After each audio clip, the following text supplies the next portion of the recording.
Your boss thinks AI makes you 346% more productive. They're not wrong about the number.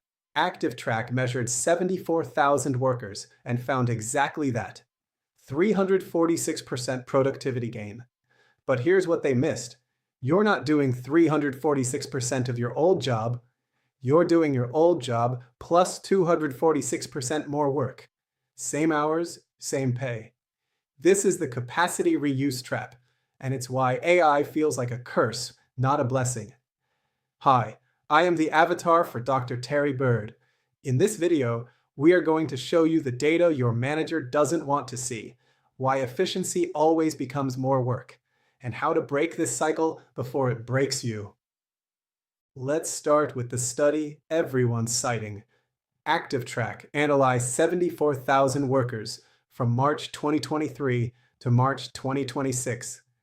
3 full years of AI adoption in the workplace. The headline: 346% productivity increase. That's not marketing spin. That's measured output. Tasks that took an hour now take 17 minutes. Sounds amazing, right? This is the stat your CEO put in the quarterly earnings call. This is why every company is racing to deploy AI. But here's what the headline doesn't tell you. The workers in this study didn't go home early. They didn't work 4-day weeks. They didn't get raises. They did more work.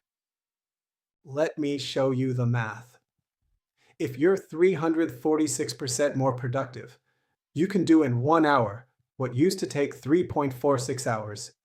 So if your job was 40 hours of tasks per week, you should now be able to finish that in 11.5 hours.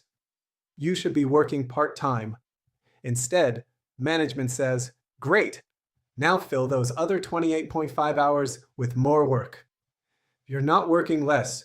You're working at the same pace on 3.46x the workload. This isn't new. This is a pattern that repeats every time we get more efficient. When email replaced memos, did you write fewer messages? No, you wrote 10 times more messages because it was faster. When spreadsheets replaced calculators, did accountants work less? No, they built more complex models. There's actually a name for this: Parkinson's law. Work expands to fill the time available for its completion. Your manager doesn't say, "You're 346% faster, so I'll give you 75% less work." They say, "You're 346% faster, so I'll give you 346% more work." Efficiency doesn't reduce workload, it raises the baseline expectation. This is what I call the capacity reuse trap. AI creates capacity. Your brain thinks, "Great, I can breathe." Management thinks, "Great, they can do more." And here's the insidious part. It happens gradually. Week 1, you finish your tasks by Thursday. Week 2, your manager asks, "Can you also handle this project?" Before you know it, your new normal is 3 times the work in the same hours. Harvard Business Review documented exactly how this happens. They studied companies deploying AI and found what they call the AI vicious cycle. Step 1, deploy AI. Productivity goes up. Step 2, stakeholders see the improvement and raise expectations. Step 3, to meet new expectations, you deploy more AI. Step 4, expectations rise again. Here's why it never ends. Every time you hit the new target with AI, the target moves. You're not climbing a ladder. You're on a treadmill that speeds up every time you match its pace. The HBR researchers found that companies in this cycle added an average of 4.2 AI tools per employee within 18 months. Not because workers wanted them, because they needed them to keep up with rising expectations. And here's the real cost. Burnout rates in high AI adoption companies are up 47% year over year. Not because AI doesn't work, because it works too well. You're producing more, faster, continuously, and there's no release valve. Your brain wasn't designed to operate at 346% capacity indefinitely. So, why doesn't management stop this? Simple. They're looking at different metrics. Your manager sees output up, cost stable, deadlines met. The AI is working. You feel exhausted, overwhelmed, like you're running to stand still. But those aren't on the dashboard. This is a measurement problem. Companies measure output. They don't measure sustainability. It's like measuring a car's speed without checking if the engine is overheating. Yeah, you're going 120 miles per hour, for now. The ActivTrak study tracked productivity for 3 years. They didn't track how many of those 74,000 workers quit, burned out, or went on stress leave. And here's what's starting to show up: retention problems. March 2026 data shows that companies with high AI adoption have 28% higher turnover than companies with low AI adoption. HR thinks it's compensation. It's not. It's exhaustion. Your best people aren't leaving because they're paid poorly. They're leaving because working at 346% capacity with no end in sight is unsustainable. So, how do you break this cycle? 3 strategies. Strategy 1: capacity contracting. When AI makes you faster, don't fill 100% of the time saved. Fill 70%. Bank the other 30% as breathing room. If you save 10 hours a week, take on 7 hours of new work and protect 3 hours as buffer time. Strategy 2: make buffers visible. Don't just think, "I'll take it easy." Block it on your calendar. Mark 3 hours every week as strategic thinking time or learning and development. Something that looks legitimate but gives you space. If it's not on the calendar, someone will fill it. If it is on the calendar, it's defended. Strategy 3: negotiate an output ceiling. This is the hardest one, but it's the most important.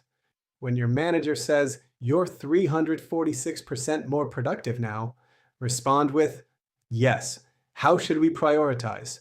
I can do 3 times more work, or I can do the same work at higher quality. Which adds more value?" Force the conversation about what excellence looks like, not just how much you can cram in. Here's the data point that should terrify every company. Productivity gains collapse after 4 AI tools. 1 tool, 346% gain. 2 tools, 280% gain. 3 tools, 190% gain. 4 tools, 120% gain. 5 or more tools, you're actually less productive than before AI. Why? Because you're spending all your time managing the tools instead of doing the work. So, here's the counterintuitive move. When you feel overwhelmed by AI, don't add another tool. Remove one. Ask yourself, which tool actually moves the needle? Which one is theater, something you use because everyone else does, but doesn't actually improve your output? Most people are using 5+ AI tools, but getting 80% of their value from one. Every tool you add creates what I call an integration tax. You have to learn it, maintain it, switch between it and other tools. Remember which tool does what. That tax compounds. By tool 5, you're spending more time managing your AI stack than you save by using it. The goal isn't to use every AI tool. It's to find the minimum viable set that solves your actual problems. So, what does success actually look like? Not 346% more output, not 5 AI tools. Success looks like using 1 to 2 AI tools to eliminate low-value work, protecting 30% of the time saved as buffer, and delivering higher quality on the work that matters. You should be less busy, not more busy. Here's what companies are starting to realize. A 346% increase in quantity is worthless if quality drops by 50%. One exceptional strategy executed well beats 3 mediocre strategies executed fast. AI should make you better, not just busier. If you're using AI to crank out more low-quality work faster, you're in the trap. Here's the test. Can you maintain this pace for 5 years?